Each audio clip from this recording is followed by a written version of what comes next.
Carrot, beetroot, కీరా juice చేసుకొని ఇట్లా చెక్కు తీసి పెట్టుకోవాలి. అంతా తోలు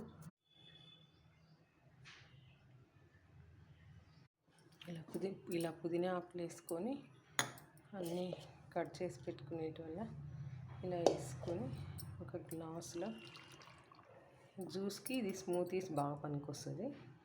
ఇది వండర్ షేప్ది. మొత్తం జ్యూస్ చేసుకున్నాక స్ట్రైనర్లు వేసుకొని ఇట్లా నీళ్ళు వేసుకొని ఇలా అనుకుంటే పైకి పిప్పి వస్తుంది. ఈ పిప్పి చెట్లకు వేసుకుంటే చెట్లు మంచిగా బలంగా ఏపుగా పెరుగుతాయి బాగా.